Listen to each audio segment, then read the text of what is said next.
Dear students, we will do module 99. This is about computation of tax liability of Hindu undivided family. So, computation of total income of Hindu undivided family. Certain points I want to explain. The income under the head house property.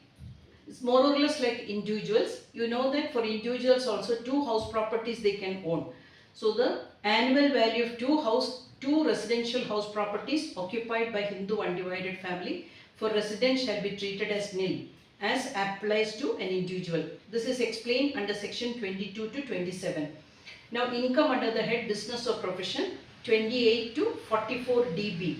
Now income under the head capital gain 45 to 55A and income under other sources 56 to 59. We have to remember income under salary is not here in this. Now provisions for clubbing of income, set off and carry forward of losses applicable to Hindu undivided family. First point, transfer of income where there is no transfer of asset. Section is 60. Second, revocable transfer of asset. Section is 61. Transfer of an individual's self-acquired property to the house Hindu undivided family on which he is a member. Section 64 subsection 2. Now since HUF is a separate taxable entity, losses belong to the HUF are not to individual members, not applicable to individual members. Now losses cannot be transferred to members. Now the provisions regarding set off and carry forward of losses for a Hindu undivided family under the Income Tax Act 1961 are generally similar to those applicable to individuals. So you have to remember a Hindu undivided family, if they are making loss, that loss belongs to HUF. Members cannot claim that loss and they cannot show it in their computation of tax liability. So this HUF is treated as a separate entity.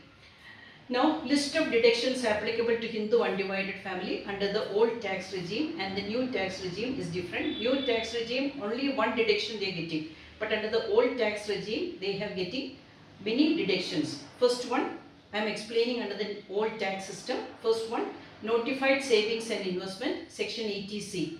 Second, payment of medical insurance premium, 80D. Third, maintenance including medical treatment of handicapped dependent, 80DD.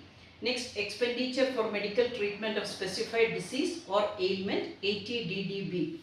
Donations to certain funds or charitable institutions, 80G. Donations for scientific research and rural development, 80GGA. Contributions to political parties, 80GGC. And donation to certain funds or charitable institutions, 80G. Now deductions in respect of certain homes for HUF under the old tax regime. Deductions in certain deductions for the Hindu undivided family. Profits and gains from industrial undertakings engaged in infrastructural development, 80IA. Second is profits and gains from industrial undertakings engaged in the development of special economic zones, 80IAB. Third, profits and gains from certain industrial undertakings from certain businesses, 80IB. Profits and gains from housing project, 80IBA. Profits and gains of certain undertakings in certain states, 80IC. Now profits and gains from businesses of hotels and convention centers in specified areas, 80ID.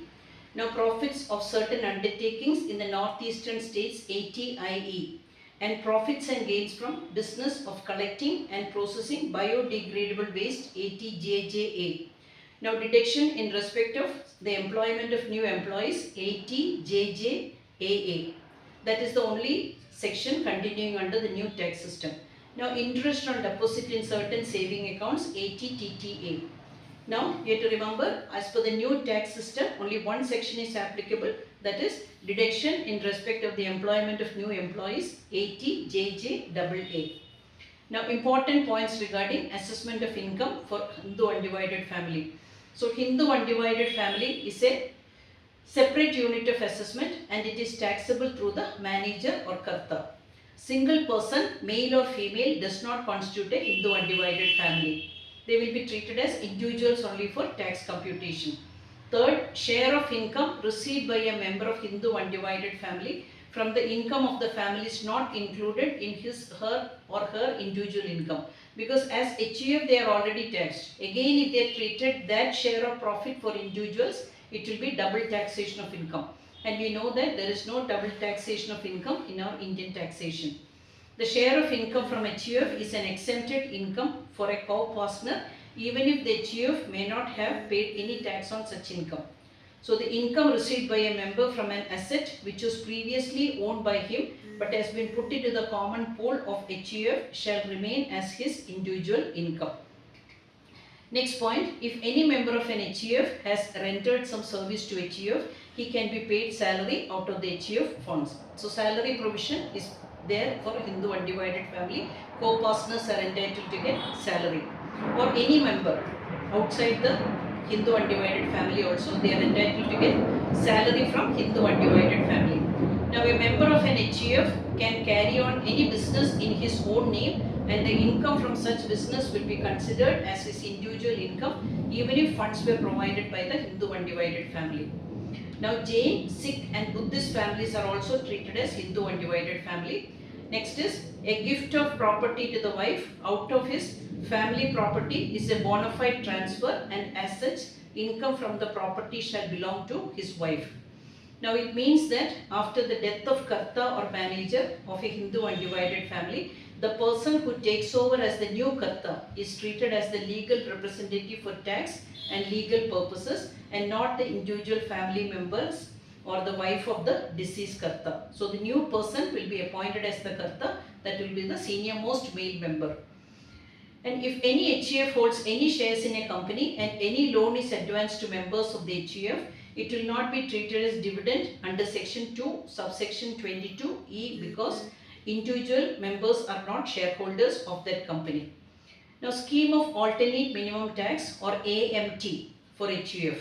Alternate minimum tax or AMT ensures that a Hindu undivided family pays a minimum level of tax even if it claims certain deductions and reduces its normal tax liability significantly. Now, when is AMT applicable to Hindu undivided family? AMT applies if the HUF claims deductions under sections like 80H to 80RRB except section 80P. Section 80AA for special economic zone deduction, and the adjusted total income exceeds 20 lakhs. Now, next point, steps for computation of tax liability under AMT. First, compute total income under normal provisions. After taking all deductions, compute tax as per normal slab rates applicable to Hindu undivided family. Second, computed adjusted total income. Adjusted total income is equal to total income itself. Now, deductions claimed under section 80H to 80RRB except section 80P and section 10AA. Now compute AMT, that is the step 3. AMT is equal to 18.5% of adjusted total income plus surcharge and cess as applicable. Section 4, compare the tax liabilities. Compare tax under normal provisions and AMT liability. The higher value is the tax payable. So one problem we will do. Total income of an HUF under the normal provisions of income tax is 20 lakhs. However, HUF's adjusted total income amounted to rupees 30 lakhs. This is exceeding 20 lakhs, so AMT will be applicable. Compute the final tax liability of HUF for the assessment year 2025 under the old tax system. So, normal provisions, income is 20 lakhs. 20 lakhs. Now, first 2.5 lakhs, it's exempted. First 2.5 lakhs is exempted. Now, next 2 lakhs, 2.5 lakhs to 5 lakhs, it's 5%. So 2.5 lakhs into 5 by 100, that value is 12,500. 12,500. Now next 5 lakhs to 10 lakhs, it's 20%. So 5 lakhs into 10 by 100 into 10 by 100, the value is 5 lakhs. 5 lakhs. Next is 5 lakhs to 10 lakhs, it's 20%. 5 lakhs to 10 lakhs, it's 20%. It's 20%. So the value is 1 lakh. 1 lakh, and the balance 30% will be taxable. So 10 lakhs into 30 by 100, 10 lakhs into 30 by 100. So the value is 3 lakhs. 3 lakhs. So the total tax liability is coming to 4 lakhs 12,500. 4 lakhs 12,500. 4 lakhs 12,500. This is 50,000. 4 lakhs 12,500. So first one is 12,500. Then 5 lakhs into 10 lakhs 20,000. This is 1 lakh. This is 1 lakh. So total is coming to 4 lakhs 12,500. Now surcharge is not there because income is not exceeding that limit. So surcharge is not there. Surcharge is not there. Now 4% health and education cess you have to add. That value is 16,500. 16,500, that is 4,12,500 into 4 by 100. So total tax payable is 4,29,000. 4,29,000. So that is the tax payable as per the normal tax provision. Now we have to calculate tax under alternate minimum tax. Alternate minimum tax. Alternate minimum tax. Since the value given is 30 lakhs, since it's exceeding 20 lakhs, we have to add 18.5%. Adjusted total income 30 lakhs, rate is 18.5%. So 18.5%, so the value is 5 lakhs 55,000. Surcharge is not there. Surcharge is not there. Add 4% health and education cess. The value is 22,200. 22,200, that is 5 lakhs 55,000 into 4 by 100. So total tax liability is 5 lakhs 77,200. Now the higher value will be paid as tax. Normal provisions we got the tax liability 4 lakhs 29,000. Under alternate minimum tax we got 5 lakhs 77,200. Whichever is higher will be the tax payable. So here they have to pay 5 lakhs 77,200 as the tax liability. So this is what I wanted to explain in this module. Happy learning. Thank you.